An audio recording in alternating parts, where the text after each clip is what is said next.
if you are first picked, like Team USA, your first rider will go his first available gate wherever he wants to go. And then so they get gates 1 and 21. Dylan Ferrandis will be lining up for France alongside his MX2 teammate Marvin Muscan.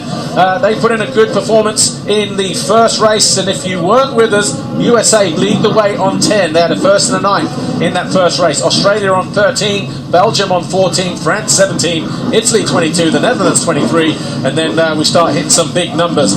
But as the rain continues to fall down here, we've got an interesting matchup with the two Lawrence brothers. One on the 250 there, Hunter Lawrence, and his brother Jet on the open class bike 450, making his debut for the first time. And there is Jet Lawrence. Is he inside or is he towards the outside?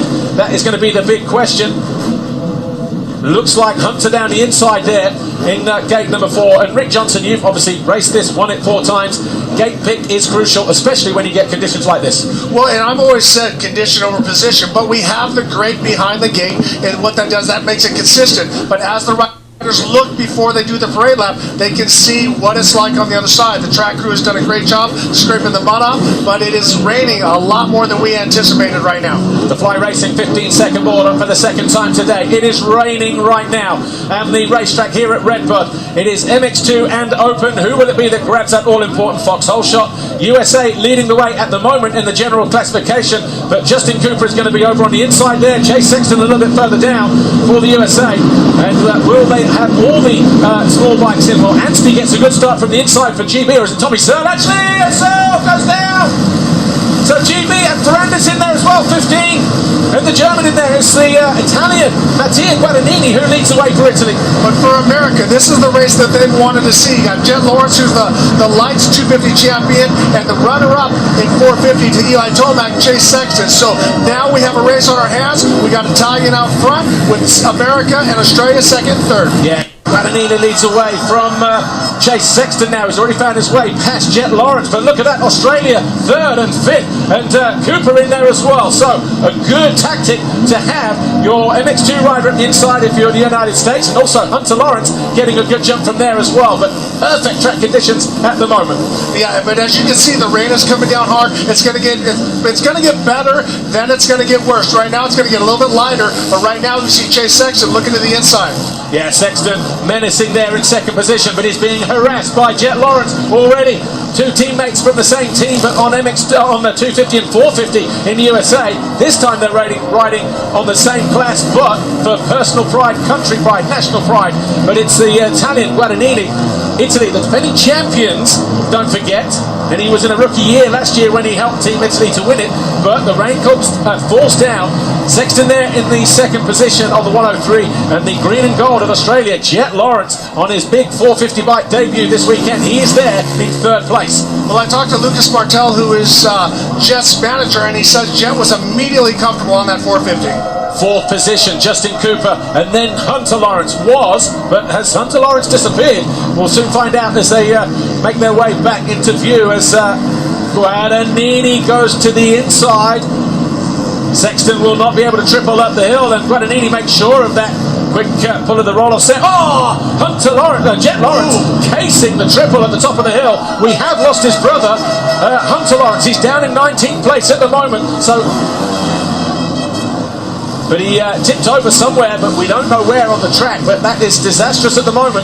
That if he doesn't really improve on that position, he's going to need to throw away that race going into the final race. Well, Paul, let's be honest. When I raced in 1987, way back in the day, when I got in front of Keith Vanderven, I made sure that I went slow enough to fill his goggles full, fill his helmet full, try to fill his radiator. So there's some tactics, and that's why you see the Italians out front and Chase Sexton and also Jet Lawrence having to pull tear off, and they got to make sure that they keep as much mud out of the radiators as possible. Remember, you can drop your worst score at the end of the third race of the day. Until then, we do count all these scores and all the classifications. But as it stands right now, USA on 20, Australia on 42. Here's what happened to Hunter Lawrence a moment ago. Did he just tip over? Was it a fall? He was in about fourth place. There he is. Uphill into the next left-hander. He touched with maybe Cooper. So I think him and Justin Cooper tagged. Lawrence goes down, and he's now currently in 18th place. Well, that was a situation where you got to be aggressive. And Hunter went to the outside, squared it, come across. Cooper was on the inside. As he went for it, he just missed it, clipped Cooper's back wheel, and down he goes. So a very, very costly mistake. It's one thing to fall later in the motor, lose 1 or 2 spots, but on these opening laps, you lose 10 to 15. After the first round of action, which was MXGP and MX2 riders, Team Italy were down in 6th position. They've improved to 4th all of a sudden on 54. That's still a pretty big number, but they'll be looking to throw away their worst result at the end of it, as will everybody else. But still looking good for the USA at the moment, with Chase Sexton there in 2nd, Jet Lawrence there in 3rd place for Team Australia, 1:15. Just behind them, we've got Justin Cooper of America, Ruben Fernandez of Spain, Hardy Munoz, the 2nd MX2 rider, in 6th place. After Justin Cooper, then we've got Calvin Villana and Harry Kulas, Marvin Muscat, Freddie Noren, Lorenzo Locurcio, as the track with this rain will continue to get deeper. And on some of the places on the racetrack where it's hard underneath will start to polish up and get very, very slick. So it's going to be an interesting 25.5 minutes plus 2 laps from here, Rick. Well, and we've seen how the paddle tire has evolved and everybody's running it, so it's a huge advantage. But when you break through the mud and through the soft dirt, you get to that hard spot, it becomes very sketchy and hard to hold on to. Justin Cooper on screen here, 102 from the United States of America. He is in 4th position. In the earlier broadcast, I alluded to the fact that normally you have weaker riders, not the weakest, but weaker riders overall in this class. And that is good for the MX2 riders, and we saw that a moment ago with Cooper there in 4th. Hunter Lawrence was up there in 5th, and Hardy Munoz in 7th place. These guys didn't get a look in too much into the top 10. But you got to imagine how perfect Cooper and also Hunter Lawrence's start was. Oh, Kyle Wolf from the Netherlands is down. So where was he? He was in 20th place anyway. But that's on the final corner. Yes. So Kyle Wolf going down, and that is going to be costly for the Netherlands, who were victorious here in 2018. Well, back to finish that thought, how on point were the 2 lights or MX2 riders to be that far up front? It was one thing, you know what it was like running a 125 or a 250 against 500s, but these 2 riders pulled off impeccable starts to be up in the top 5. Unfortunately for Hunter Lawrence, he went down, but now Justin Cooper in a perfect spot. Just looking at our timing screen as we focus on Justin Cooper, who's being urged on by the fans here. Max Anstey and Tommy Searle down in 33rd and 34th, but looking good for Italy at the front of the race at the moment.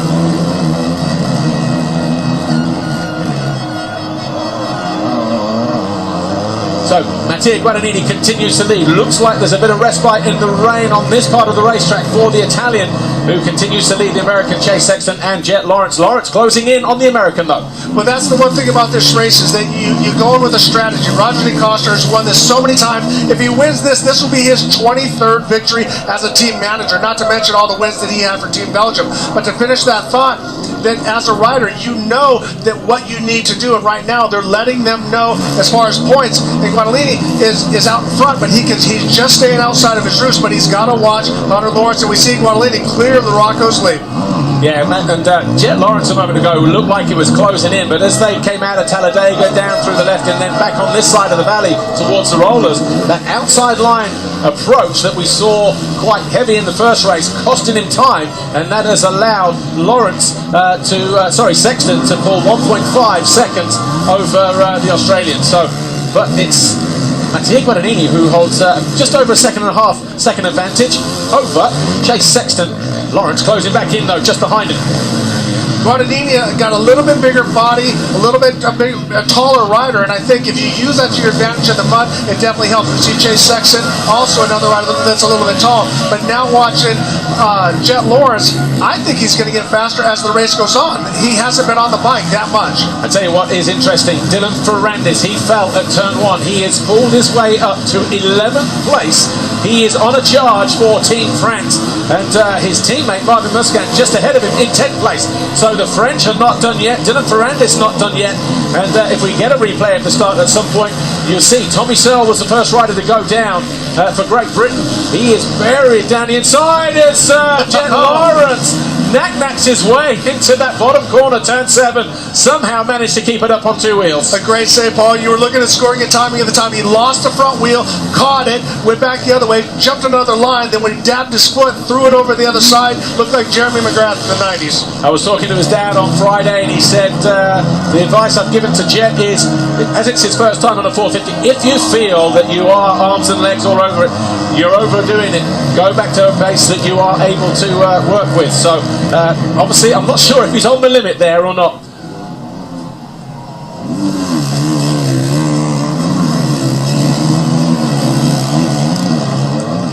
Just over 21 and a half minutes to go then, plus 2 laps in this second race here at the 75th edition of the Monster Energy FIA Motocross of Nations. We are at Redbud in Michigan in the United States of America. MX2 and open class riders on track. Mattia Guadagnini currently leads Chase Sexton and Jet Lawrence. It's Italy from America, from Australia, and Justin Cooper in fourth. The second of the American riders and the first of the MX2 riders. And that is looking good. Take a look at the replay of the start though from above, because there was carnage through turn 1 right at the start of the race involving Tommy Searle and a few others. Searle over on the right hand gates, just getting a good jump and ahead of the other Italian. Is just behind Jet Lawrence there, maybe clips his rear wheel. Yes, he did.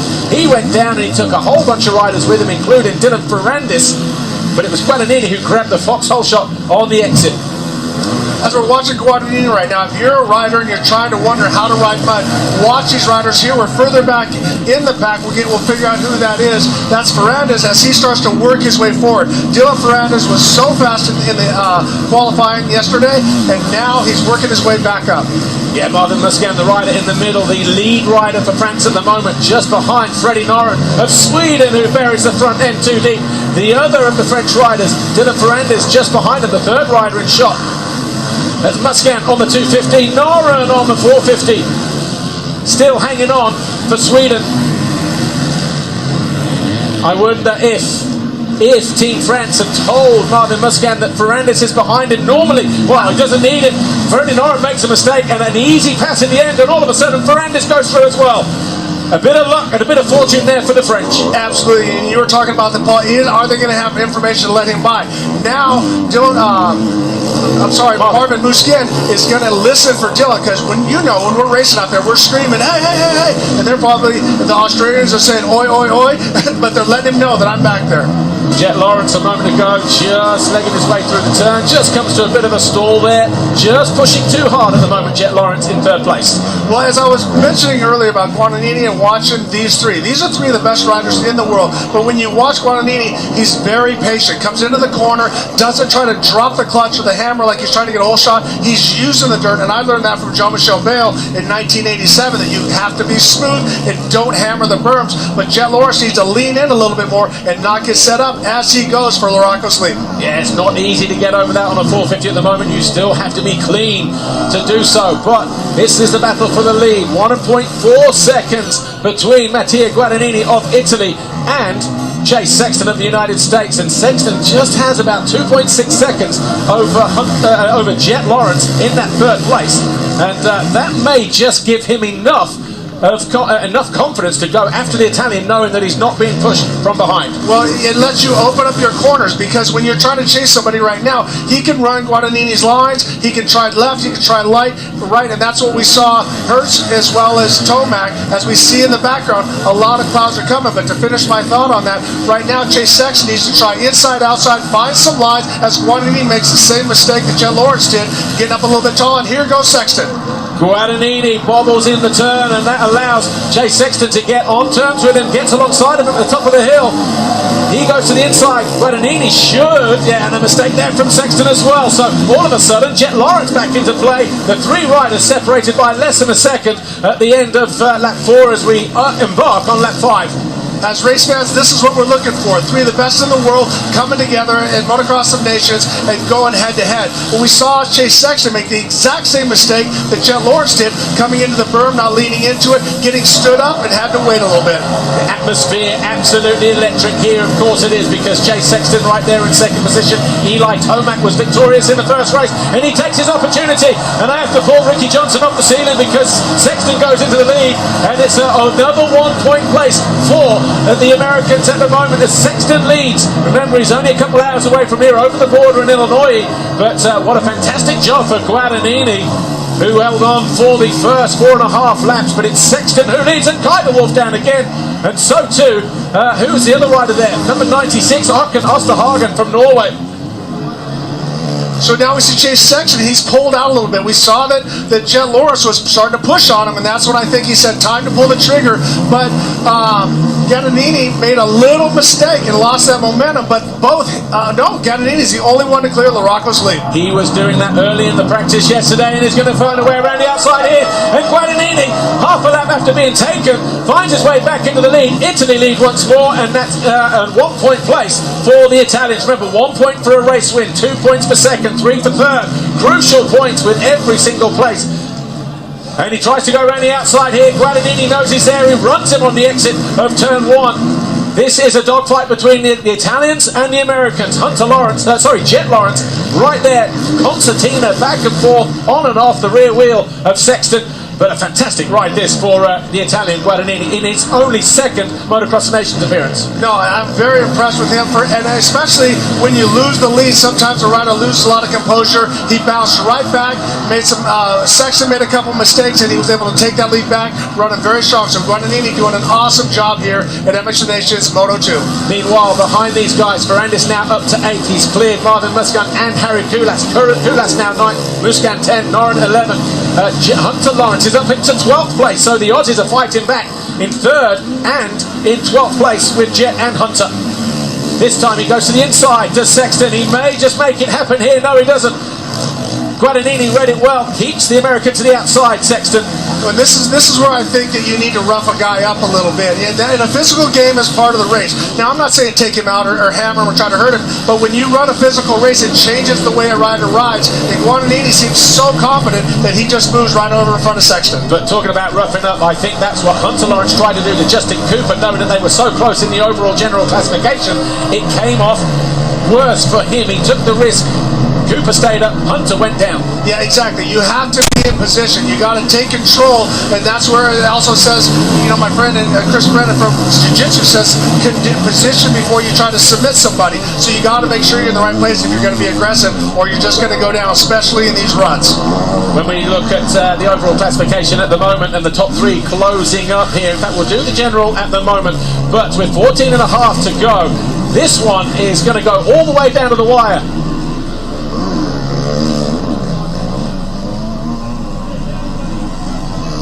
Chase Sexton all of a sudden back under pressure from Jet Lawrence, and he closes down the Australian, who runs it down the inside of Sexton. An apology there from the young Australian, but he moves into second position. A decisive move from the 115 of Jet Lawrence. And pulls the start. As we take another look at this, we see Chase goes to the outside. Jet shoots it in, slides out, not looking at him, looks at him kind of like, sorry about that, buddy. We got to be under the same tent after this race. So not a dirty move, but he was a very aggressive move. And now let's see what happens between Gattinini and Lawrence. With Jet Lawrence now behind Gattinini, a fresh pair of eyes, because Sexton has been there for the last 6 laps. Couldn't find a way past the Italian. He did, but it was brief. The Italian fought back Gattinini. This time around, though, Jet Lawrence, he's been able to watch where those two have been better or worse than him, and he's going to be utilising that information. He's going to cut to the inside here, and will it be an easy pass for Jet Lawrence, yes or no? When he gets onto the rear wheel, he tried to be aggressive there, but he just ran into some deep stuff through the mid-turn, and it's Gattinini who continues to lead the way. I think you're going to see Jet Lawrence go for a move as quick as possible, because he's been eating roos from Chase Sexton, and he wants to get in clean air and start to throw some dirt in Gattinini's helmet as well. A mistake at the bottom of the hill there for Gattinini allowed Lawrence to get up on the run at the inside of Gattinini, but Gattinini kept him back there in second place. As Lawrence comes back for more, jumping long into the turn, very reminiscent of his Dutch skills from his time in Europe. He's all of a sudden found some speed, and he charges down the inside, takes the lead away from Gattinini. It's Australia and Jet Lawrence who lead in race 2. And this is what I was talking about. Make the definitive alpha male pass. He squared him off, went to the inside, and gave Gattinini no choice but to let off. So 12 and a half to go. Chase Sexton just losing a little bit of time here at the moment, but he will regroup, I'm sure, in the next few laps. So Jet Lawrence, your new race leader, with just over 12 minutes plus 2 to go. He found his way past Mattia Gattinini a moment ago, and Chase Sexton just down there in the background in third. But Jet Lawrence, at the end of lap 7, a leader for the first time It's also Jet Lawrence's first ever Motocross of Nations event. He's normally a 250 rider, just like Yargo Hitz in the MXGP category, stepping up from a 250 to a 450 and having a fantastic big bike debut. Well, when I watched the bikes yesterday, the Team Honda boys between Jet Lawrence and Chase Sexton, they look more comfortable, they're cornering more comfortable, they've made some small adjustments to those bikes. Those two guys look very, very strong out on the track, but it was Jet Lawrence who made some very alpha male moves on both Chase Sexton to move into second and also Guadagnini into the lead. I tell you what, there's a guy on the charge, and it is Dylan Ferrandis. Here's a replay of the pass a moment ago. Jet Lawrence down the inside, he was decisive, took the line away from Mattia Guadagnini. That's all it took for the Australian to take over the lead. Dylan Ferrandis, meanwhile, up to 7th with the fastest lap of the race. Turns our timing screen purple with a 2:12. Jet Lawrence, who just put in his fastest lap of the race last time around, a 2:15, as Jari Haavisto of Finland goes down.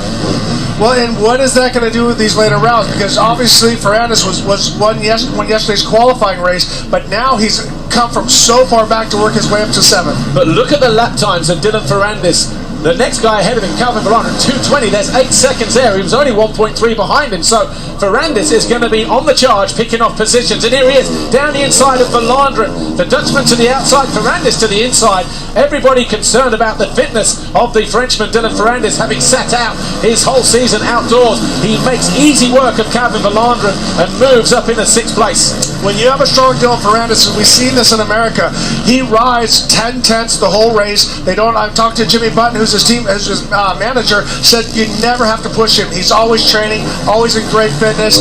Something about him, he is vegan, and that sometimes gives you a slower burn. Calvin Volandren without goggles, maybe just having some visibility issues. Maybe that's also a reason why Ferrandis was able to close down so fast. But 8 seconds in one lap. He was also 4 seconds quicker than Ruben Fernandez. Dylan Ferrandis is not done yet, even with 10 minutes to go. And now we see Jet Lawrence working towards lappers, and some of the guys are doing their best to race, but he's trying to get out of the way.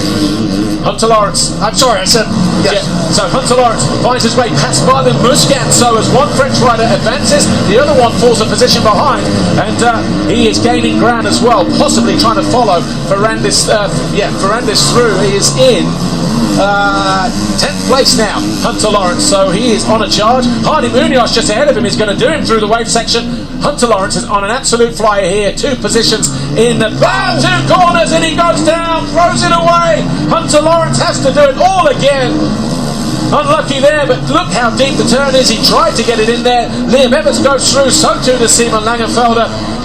Hunter Lawrence just pushing too hard for the conditions. All that work right there, went down, worked his way back, was doing so well, but that energy, that is like 100% like doing a deadlift, trying to get that bike out of the mud, then trying to get it started. You're holding your breath, so much anticipation. Watch as he comes to the outside, digs the front wheel, pushes it over the top of the berm, and down goes Hunter Lawrence.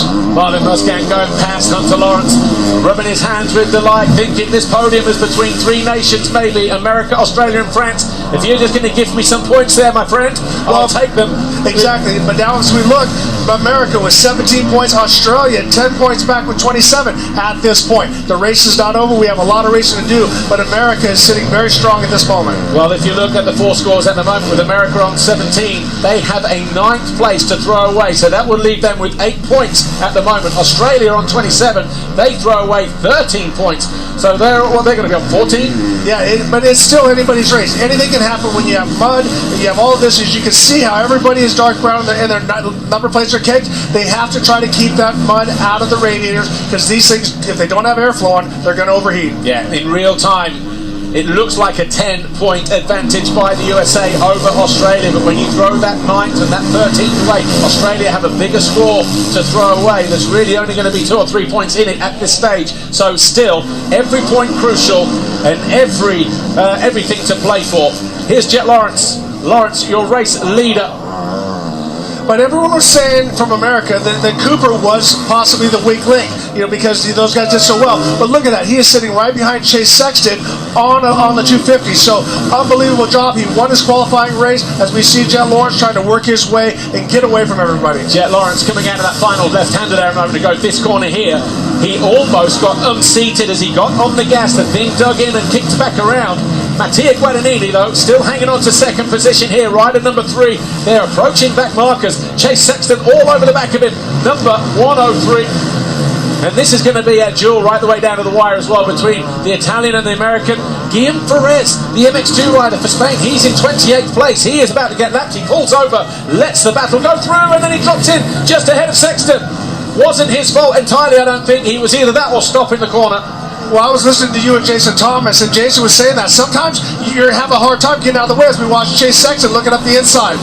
Yeah, Sexton tried to get alongside, but he was always fighting a losing battle, and now he goes to the outside line here. Can he commit a mistake from Guadagnini on the way in?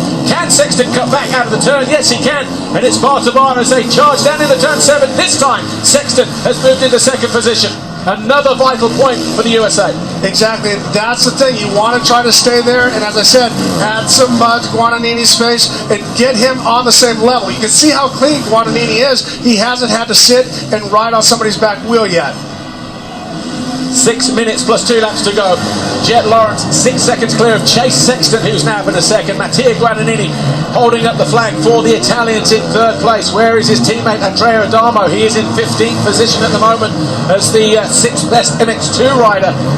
But Jet Lawrence, again, Australia on paper, when you talk about what the Lawrence brothers have done in the US in the 250 class this year, but then putting Jet on a 450, some people saying yes for a podium, yes for a possible win, but will Jet be able to come up with the goods on the 450? Will he be at a weak point, yes or no?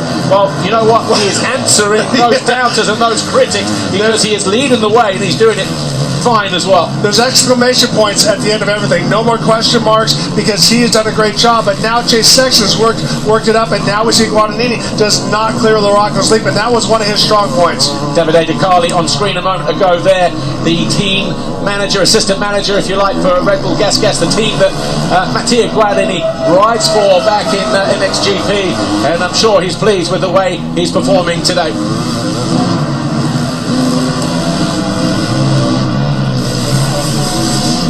Mattia Guadagnini then, he upheld the honour for the Italians last year. It was him that got Italy over the line for the most part. 2 good solid rides, although it was Alessandro Lupino's final race result that did get them there in the end for the Italians to win on home soil, and the only medal, the only trophy that Tony Cairoli had never won as a professional.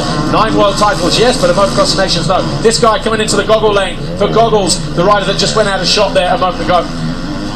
But the 112 there of Benjamin Garib of Chile, his teammate Hardy Munoz is having a fantastic ride, still in 9th place.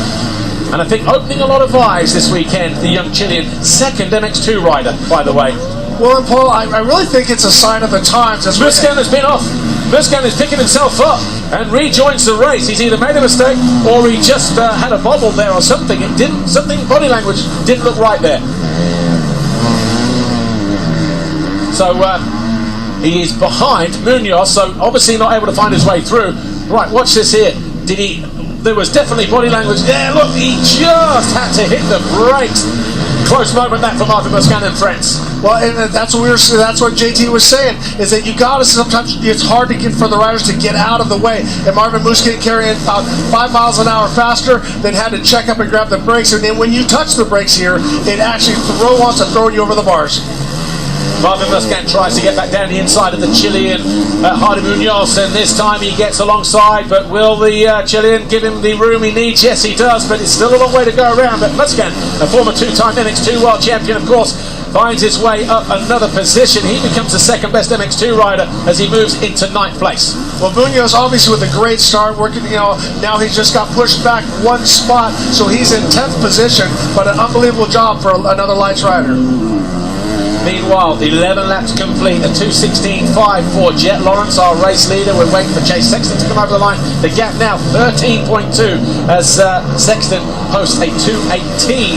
He is 4.3 seconds clear of Guadagnini. Justin Cooper still there in 4th, and Cooper 2:18.1, knocking on the door for Guadagnini in 3rd, who put in a 2:20. So all eyes will be on the battle for 3rd place between the number 3 and the 102.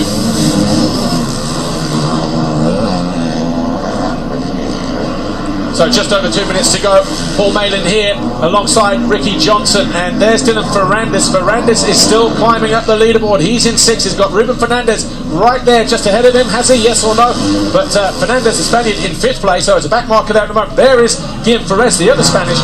But what a charge through the field this has been for Dylan Ferrandis. Off the ground at turn 1, up into 6th place. Well, if we look at the time, but we did not see when we were off camera, is Ferrandis got a 2:22, so he must have gone down again to lose some more time. So Ferrandis has made a couple very, very hard bobbles, but now still working his way forward.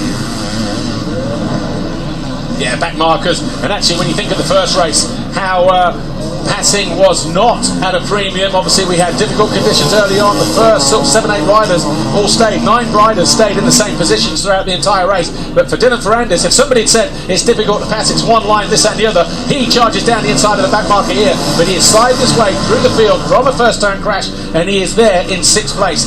Where is Fernandez? Fernandez is already at the top of the hill and back in the opposite direction. So Ruben Fernandez does have some breathing space. 12 seconds between Ferrandis and Fernandez. Trying to say that 10 times. All right, so a little homework here. Jet Loris has the fastest lap of a 12:14. Actually, I take that back. Ferrandis has got a 12:12. But right now, if you look at the current lap times, Loris is 2 seconds faster than Sexton, who is 2 seconds faster than Guadagnini, and Cooper is actually 2 seconds there. So that is an unbelievable 2 seconds per lap if he can continue that.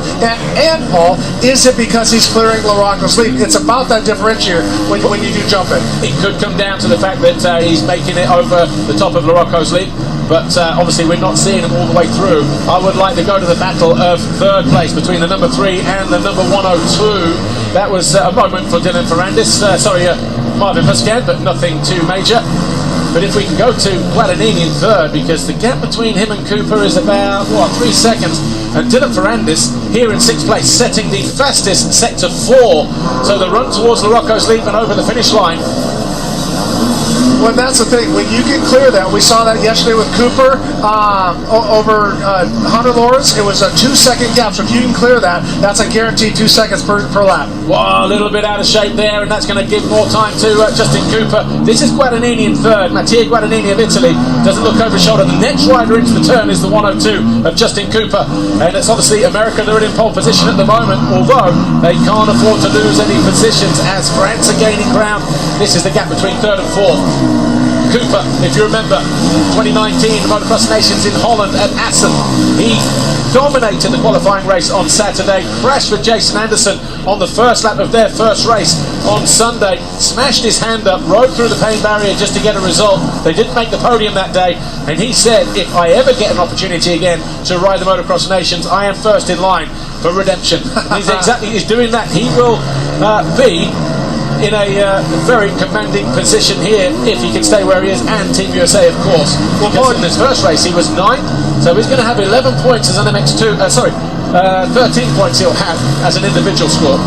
Well, and at that point we can throw out that 9th position. So great job by Justin Cooper, but he also has the support of the local fans. You've raced in Great Britain. You see the Union Jack out there. You see everybody with the horns cheering you on.